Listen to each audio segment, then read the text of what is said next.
Welcome back to the Crypto Gorilla YouTube channel. Today we're going to be taking a look at 20 upcoming Web3 games, specifically projects that have not minted yet, so you have an opportunity to get whitelist for every single one of these projects. Now, as usual, none of this is financial advice. I am not a financial advisor, and I want to give another warning. When you are downloading a beta or a playtest, I don't care how reputable the company is, always make sure the files you're downloading and installing onto your machine are absolutely safe and virus-free, because we are targets. People want to get access to our wallets. So be safe, question everything, and if you enjoy this kind of content, would you kindly hit that subscribe button? Now, it's no secret that one of the biggest challenges blockchain games face is the hate we get from Web 2. I was scrolling through the comments on YouTube of this trailer for Symbiogenesis, which is an upcoming Web3 game by Square Enix, and every single comment was a hate-filled comment. I really don't understand the blind hate towards NFTs. I feel like 90% of people don't understand why they hate NFTs. They're just following the herd. And at the end of the day, the tech in a game really doesn't matter. Most people don't care about it and they're never going to notice it. What matters is the game fun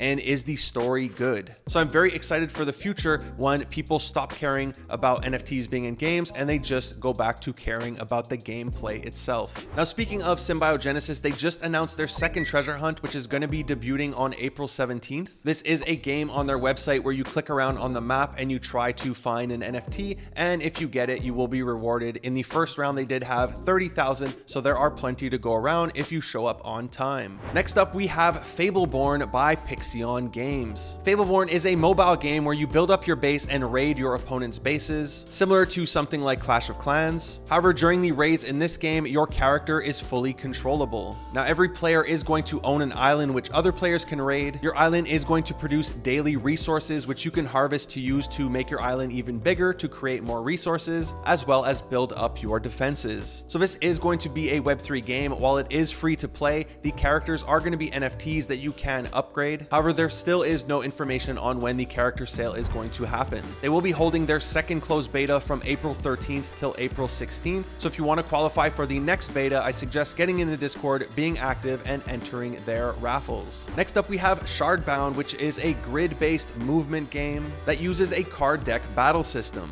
Now, they do have a beta that is supposed to come out in the near future. For the time being, you can check out gameplay on both their YouTube and their Twitter. However, if you go to their website, you are able to put in your email, which qualifies you to claim an exclusive playable card during the first week of their beta. Now, I'm not sure if this card is going to be free. I do imagine it is. The only downside here is they don't seem to have any bot protection in place, so there might be hundreds of thousands of these cards out there, as I was able to put in multiple emails. Next up, we have Wildcard, for which the mint is going to be happening on April 20th for a price of 44 MATIC. Now, this is definitely one of the biggest upcoming games. I hear plenty of people talking about it, and a ton of Web3 gamers have streamed it. While I haven't yet tried it, from the gameplay I've seen, it does look incredibly fun, which unfortunately is missing from a bunch of Web3 games, so hopefully they are able to remedy that. The graphics do remind me a lot of Overwatch. Even some of the characters, like this one reminds me of Zenyatta and this one of Reinhardt. But all that aside, this is one of the games that I feel has a very strong chance of breaking through to the mainstream audience. So I'm very excited to see how this performs, especially since it's on Polygon. Now, I do see people complaining that this mint should have been on Ethereum. However, it is backed by Polygon, so it does make sense for them to be minting on Polygon. And people need to get used to it, because we are going to see plenty more projects mint on Polygon instead of Ethereum, especially when it comes to games. Next up, Giant Network, which is a giant Chinese gaming company, has launched their Web3 arm, Z-Times. Now, they are diving into Web3 with a game called Wandering Giant, which is an SLG, which stands for simulation game or a strategy game. You can think of games like StarCraft, Civ 6, or Red Alert. Now, this is extremely early. They don't have a website yet. They don't have a Discord, which means there is no whitelist opportunity for the moment. So I'm just following this page and keeping up with their announcements, because it is huge news that a big player like this is getting into Web3. Next on the list, we have Lollipop, which is going to be a racing game produced by by David Ayer, who has written movies like Suicide Squad, Training Day, End of Watch, Fury, but most importantly, The Fast and the Furious. Now, we don't have too much to go on their website. They do mention it's going to be episodic streaming as well as interactive gaming. And if we look at this tweet, they say it is built in Unreal Engine 5, it is powered by Polygon, and it's also created by Feature.io, who are behind the Huxley project, who do have their very own third-person shooter game that looks really fun. I'm actually setting up a playtest for it in the next few days, but this does go to show that they are clearly capable of developing their own game. Now, I'm not entirely sure what kind of game it's going to be. I personally can't wait for the first Web3 Need for Speed type game, where I'm able to own my car, participate in races, win exclusive skins or engine upgrades, and then since they're NFTs and they have a dollar value to it, it actually becomes a flex and you're able to go to virtual car meets,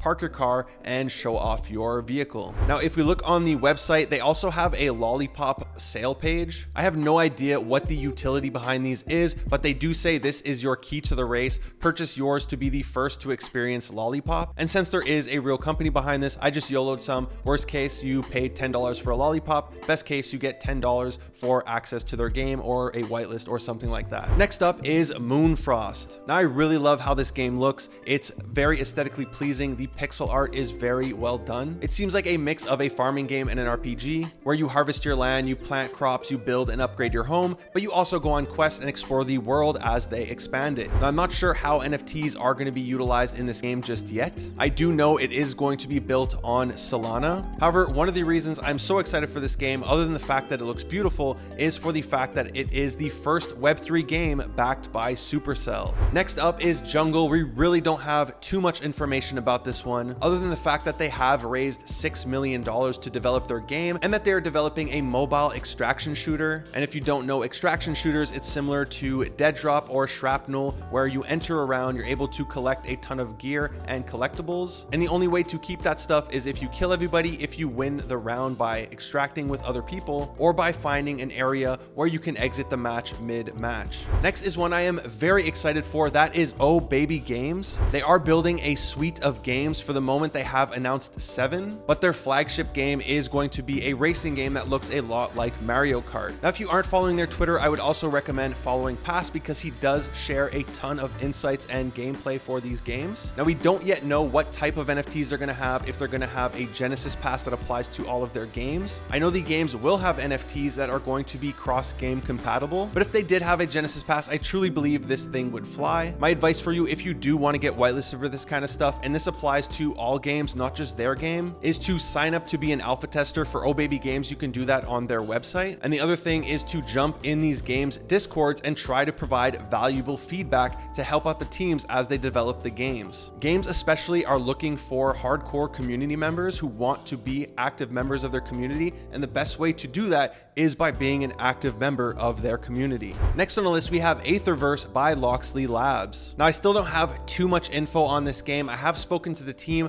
however, I'm not sure how much I'm allowed to share. The gameplay does look really fun. It reminds me a lot of Paper Mario, especially when they switch the view here. Now, they will have an NFT sometime this year. We still don't know when, so I'm just keeping an eye on this project, looking out for whitelist opportunities. Next up, we have Starfall Arena. Now, they have developed a MOBA, which is like League of Legends if you're familiar with that game, and this is going to be playable on your mobile device. Now, a couple weeks ago, they did reveal the art for their PFPs, and in my opinion, it does look quite similar to the art style used for KPR, with a little bit less assets. They did go on the safe side here, if you ask me. I wish it was closer to this banner art. In my opinion, these banners look amazing, but at the end of the day, this is a gaming mint, so what really matters is the utility of the NFTs and the actual game itself. Is it fun to play? And judging by the trailer, it looks very well made. It looks fun. It reminds me a lot of other MOBAs. So if you're into MOBAs and that kind of game, I assume you're gonna like this. And for me personally, I really like games like League of Legends. I've rage quit it over 50 times. So this is one of the games that I'm actually looking forward to trying out. Next, we have Gran Saga Unlimited, which is an MMORPG by Metapixel, which is the Web3 arm of npixel, which is a Korean gaming unicorn. Now, the IP for this game isn't new. They already have a Gran Saga game. I believe it has not not yet been released globally, but I do assume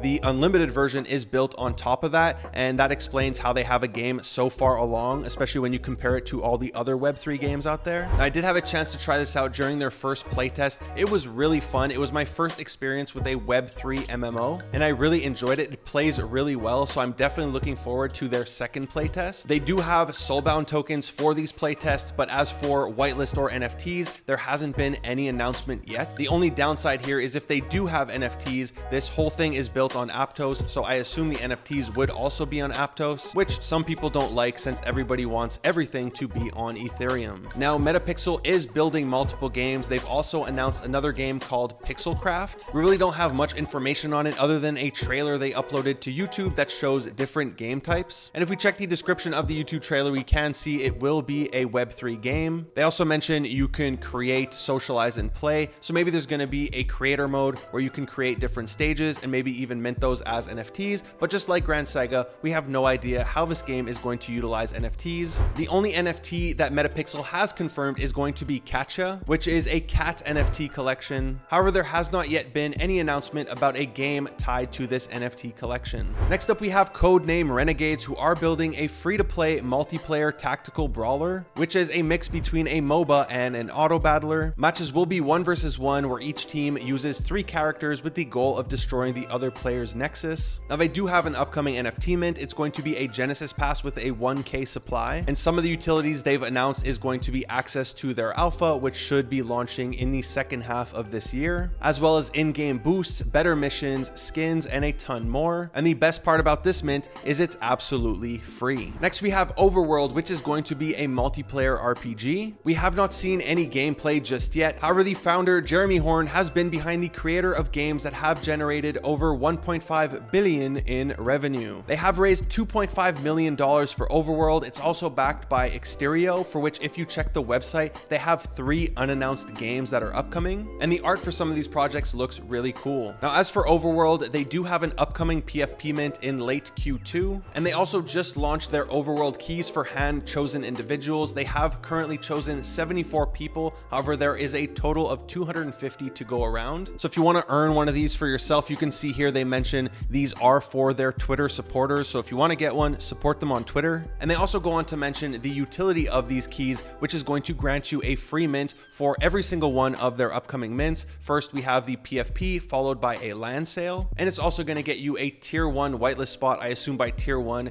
they mean a guaranteed mint. So with these keys, you're always going to get a free NFT plus the option to pay for a second one. Next on the list, we have Symphony, who are building the Web3 Guitar Hero. Now, they did hold a pre-sale that was oversubscribed. They managed to sell 888 NFTs at a price of 0.15 Ethereum. And while this is great for them, it shows there is demand. It's also a double-edged sword because they are now locked in with a price. So they definitely lose a lot of that flexibility, and you don't know what the market conditions of the future are going to be. But their NFTs are also different from most mints, as these are booster packs which hold multiple NFTs from characters to instruments to orbs to potions and even outfits. So it's definitely going to be interesting to see how the mint plays out. As for the game itself, it looks really good. It looks exactly what you would expect for a Guitar Hero game, and the footage that you're seeing right now is over 6 months old, so there's definitely been massive improvements since they originally filmed this. But like I said, it looks good.